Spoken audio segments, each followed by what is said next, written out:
Nakatutok ngayon ang mga netizens sa matinding alitan na kinakaharap ng kilalang showbiz columnist na si Christy Fermin, pati na rin ang kanyang dalawang kasama sa kanyang YouTube show na Showbiz Now na, sina Wendell Alvarez at Romel Chica. Ito ay tungkol sa ina ni Sara Lebati na si Esther Lebati. Kamakailan lang, nagdulot ng maraming spekulasyon ang mga larawan ng mga magulang ng aktres na kuha mismo sa harap ng Department of Justice.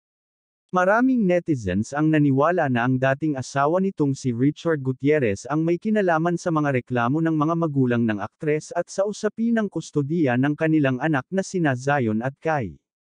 May mga nag-iisip rin na maaaring si Annabel Rama, ang ina ng aktor, ang kinakasuhan ng mga ito dahil sa di umano'y hindi magandang relasyon nila ni Sara.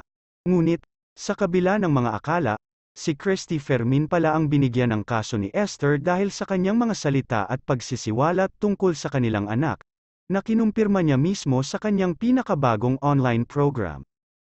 Ayon kay Christy, bago pa man lumabas ang balita ng paghihiwalay ni Richard Gutierrez at Sara Lebati, wala sa kanilang dalawa ang nagpapatunay ng katotohanan hanggang sa isang araw ay sinabi ni Sara, "I am single."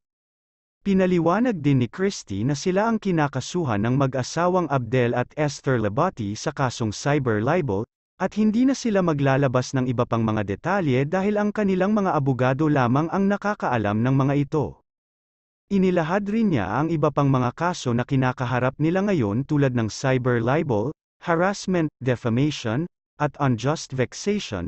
Dahil dito, nagharap na sila sa hukuman sa Quezon City kasama ang mga magulang ni Sara, bagaman hindi diretsahang inilahad ni Christy Fermin ang pinagmula ng mga hinaing ng mga magulang ni Sara, malamang na may kaugnayan ito sa kanyang mga balita hinggil sa paghihiwalay ng dating mag-asawa. Ikaw, ano ang mensahe mo sa kinakaharap na kaso ngayon ni Christy Fermin at dalawang kasamahan nito? Ibahagi ang iyong opinyon sa comment section.